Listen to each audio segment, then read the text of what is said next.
പറയാൻ പോകുന്നത് വിനയൻ എന്ന സംവിധായകനെ കുറിച്ചാണ്.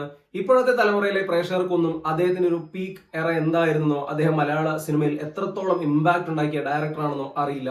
എന്നാൽ ഒരു കാലം മലയാള സിനിമയിലെ ഏറ്റവും മികച്ച സംവിധായകരിൽ ഒരാളായിരുന്നു വിനയൻ. പ്രത്യേകിച്ചും 95-ന് ശേഷം 2000-ന്റെ ആദ്യ കാലങ്ങളിലൊക്കെ വരെ നിരന്തരം സൂപ്പർ ഹിറ്റുകളും മെഗാ ഹിറ്റുകളും നൽകിയ സംവിധായകൻ.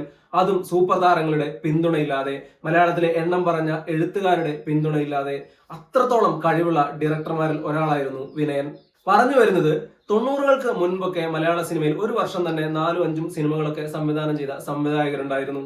എന്നാൽ 90-കൾക്ക് ശേഷം ഒരു വർഷം 1-2 സിനിമകളൊക്കെയാണ് അധികവും ഒരു സംവിധായകൻ ചെയ്തിരുന്നത്. പ്രത്യേകിച്ചും 95-നൊക്കെ ശേഷം ഒരു വർഷം തന്നെ 4 സിനിമകളൊന്നും സംവിധാനം ചെയ്ത സംവിധായകർ മലയാളത്തിൽ ഉണ്ടായിരുന്നില്ല. അവിടെയാണ് വിനയൻ ഞെട്ടിക്കുന്നത്. 99-ൽ വിനയന്റേതായി പുറത്തു വന്നത് 4 മലയാള ചിത്രങ്ങളാണ്. അവയിൽ 3 സിനിമകളും തിയേറ്ററിൽ ക്ലീൻ ഹിറ്റ് സ്റ്റാറ്റസ് നേടിയ ചിത്രങ്ങളും. അതിനേക്കാൾ പ്രധാന കാര്യം, ഈ ചിത്രങ്ങളിൽ ഒന്നും ഒരു സൂപ്പർ താരം പോലും ഭാഗമായിരുന്നില്ല എന്നുള്ളതാണ്. മലയാളത്തിൽ അത്രത്തോളം താരമൂല്യമൊന്നും ഇല്ലാത്ത നായകന്മാരെയും അല്ലെങ്കിൽ നായികമാരെയും ഒക്കെ പ്രധാന കഥാപാത്രങ്ങളായി ഡിഫറെന്റ് ജോണറിൽ ഒരുക്കിയ ചിത്രങ്ങളായിരുന്നു ഇവയിൽ 4-ഉം. വാസന്തിയും ലക്ഷ്മിയും പിന്നെ ഞാനും, കലാഭവൻ മണിയാണ് നായകൻ. ഇൻഡിപെൻഡൻസ്, വാണി വിശ്വനാഥും ഇന്ദ്രജയുമാണ് പ്രധാന കഥാപാത്രങ്ങളെ അവതരിപ്പിച്ചത്. ഒപ്പം കലാഭവൻ മണിയും. മറ്റൊരു ചിത്രം ആകാശഗംഗയായിരുന്നു.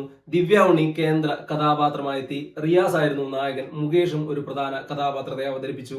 മറ്റൊരു ചിത്രം പ്രണയനിലാവായിരുന്നു. നായകൻ ദിലീപ് ആയിരുന്നു. ദിലീപ് അക്കാലത്ത് ഒരു സൂപ്പർ താരമായിരുന്നില്ല. ഇവയിൽ 3 ചിത്രങ്ങൾ, അതായത് വാസന്തിയും ലക്ഷ്മിയും പിന്നെ ഞാനും മെഗാ ഹിറ്റ് ആയപ്പോൾ ഇൻഡിപെൻഡൻസ് തിയേറ്ററിൽ ഹിറ്റ് സ്റ്റാറ്റസ് നേടി. ആകാശഗംഗ മലയാള സിനിമയിലെ തന്നെ എക്കാലത്തെയും ഏറ്റവും മികച്ച ഹൊറർ ചിത്രങ്ങളിൽ ഒന്നായി മാറി. തിയേറ്ററിൽ സൂപ്പർ ഹിറ്റായി. പ്രണയനിലാവ് തിയേറ്ററിൽ ശരാശരി മാത്രമായിരുന്നു.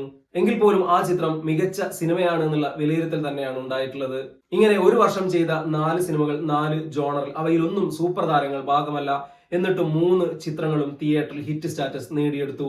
95-ന് ശേഷം മലയാള സിനിമയിൽ ഇങ്ങനെ ചെയ്ത ഒരേ ഒരു സംവിധായകൻ വിനയൻ മാത്രമാണ്. മലയാള സിനിമയിൽ പിന്നീടും വിനയന്റെ നിരവധി സൂപ്പർ ഹിറ്റുകളും മെഗാ ഹിറ്റുകളും വന്നു. സൂപ്പർ താരങ്ങൾ ഭാഗമായും ഭാഗമാവാതെയും. വിനയൻ എന്ന സംവിധായകൻ മലയാള സിനിമയിൽ നടത്തിയ അടയാളപ്പെടുത്തൽ ഒരുപക്ഷെ മറ്റൊരു സംവിധായകനും കഴിഞ്ഞിട്ടില്ല എന്ന് പറയാം.